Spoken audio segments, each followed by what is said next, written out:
One of my subscribers recently reached out to me and revealed a very sad truth. Their Betta had just passed away because it had jumped out of the tank. For a lot of Betta keepers, this can be a problem because many Betta fish do love to jump. William was never a jumper and some Betta fish just aren't, but there are many that are and they enjoy jumping, and a lot of times that can lead them to either jumping into the back chamber of a tank and getting stuck, or just jumping clean out of the tank, which then results in death. And this is a very, very sad reality for many Betta keepers. So I have some really good tips today that I just wanted to share with you because I want to prevent this from happening to any of you if at all possible, and it's definitely possible. There are some ways to do so, so let's get into the video. The first way that can be very easy for many people, especially if they already have planted tanks and houseplants in their tank, is to get bigger, bushier leaves. Maybe something like a monstera, which is actually this one right here. As you can see, these leaves are really, really big. And we also have this, which is another type of monstera, another large leaf about the size of my hand. If you get houseplants that have slightly larger leaves, you can grow them out of your Betta tank, which is actually what I've done with this one right here. It's hard to see, but it's really big and it stretches over the entire back of my tank. If you can get something like this and set it in your tank and leave it leaning over, those leaves are going to protect the surface. So if your Betta jumps many times, those leaves will deflect him and he or she will fall back into the tank. So having wide-leafed plants is a really, really great way to prevent jumpers from getting out of the tank. I will list a few plants right here which have larger leaves that could work for you, just so that you will have that there. Second thing you can do, and this is also quite easy, have floating plants in your tank. I have a bunch in my 10-gallon and it almost covers the entire surface. If you have these floating plants, obviously you don't want to have them jam-packed over the entire surface because your bed is gonna have to come up to breathe.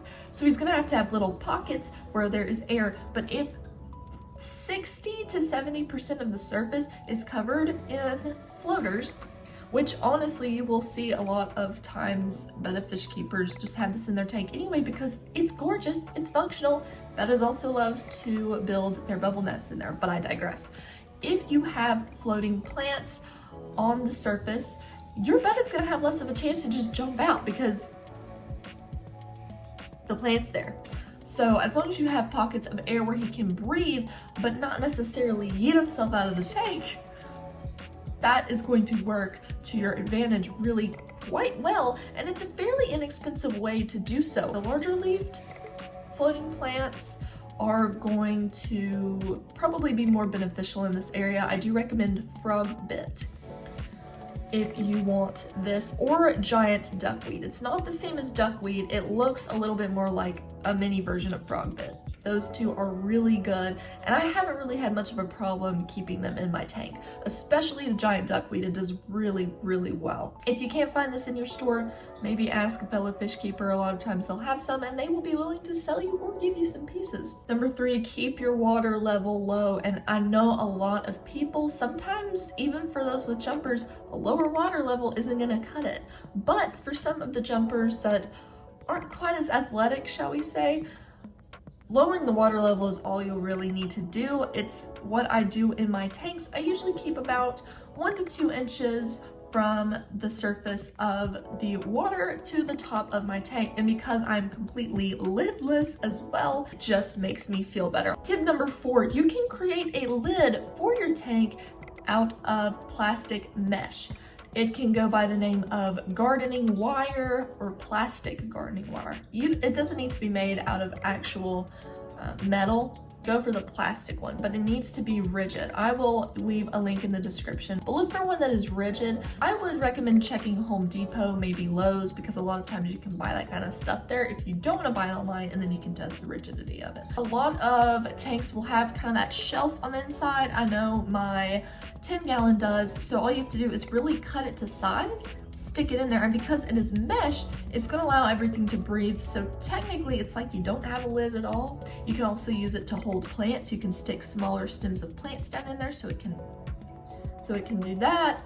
You can cut a very small hole to allow you to drop food in, or you can just raise it up when you want to feed it. If you have a tank like the 5-gallon, it's just glass. There's nothing to set it on. There really is nothing there. So what do you do in that instance? I would use probably some kind of tape or something to secure it. You might have to jerry-rig something up, but I'm sure you can make it work. You can cut edges to fold over. You can use some tape, maybe some clear plastic packing tape, to create almost a hinge over the back probably, so you could have it held there. You could also do just one on the side so you can lift it up like that. I don't know. There are ways to do it. I've never personally made one of these myself, so I'm not entirely sure how to do it, but I recommend trying tape maybe, or maybe just cutting a piece that's slightly larger that's just gonna sit on top of this rim here. The fifth and final tip would just be to have some resting spots near the surface for your betta. It might seem a little weird because, well, you don't want them to be on the surface anyway, but a lot of times if betta fish will find their perfect hiding or resting spot, they probably won't be as likely to jump if they have their favorite resting spots near the surface. And especially if you have a little hammock, if you're worried about them using that to catapult themselves off, a lot of times betta fish have to be a little over in the water to get that momentum to go.